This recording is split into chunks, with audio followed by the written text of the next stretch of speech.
अस्सलाम वालेकुम दोस्तों, उम्मीद है आप खैरियत से होंगे। जो दोस्त चैनल पे नए हैं उनसे गुजारिश है कि चैनल सब्सक्राइब कर लें और बेल आइकॉन प्रेस कर लें।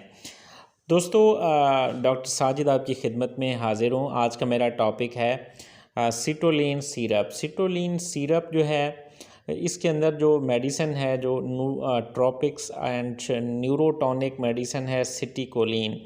दोस्तों, सिटिकोलिन जो है, इसका इस्तेमाल जो है मेमोरी इन्हांस करने के लिए इस्तेमाल होता है।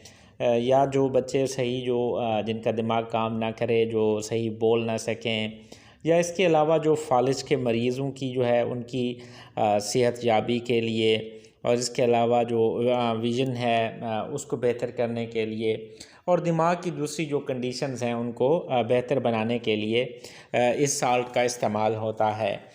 इस साल्ट का इस्तेमाल जो है वो निहायत मुफीद है और इसको जो है इस्तेमाल किया जा सकता है। इसमें जो है इसकी कुछ प्रिकॉशंस हैं। अगर किसी को किडनी का प्रॉब्लम हो या लीवर प्रॉब्लम हो या एलर्जी हो इस मेडिसिन से, तो वो इसको इस्तेमाल करने में एहतियात बरतें और इसको इस्तेमाल ना करें।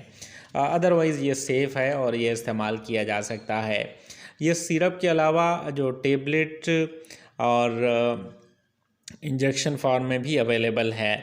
तो इसके कुछ साइड इफ़ेक्ट्स हो सकते हैं। बाज़ पेशेंट में जो है ब्लड प्रेशर कम हो सकता है, बाज़ को नींद का प्रॉब्लम आ सकता है, या बाज़ ज़्यादा जो है एक्साइटमेंट हो सकती है बाज़ पेशेंट में। तमाम दोस्त वीडियो को लाइक, कमेंट और शेयर करना ना भूलिएगा। शुक्रिया।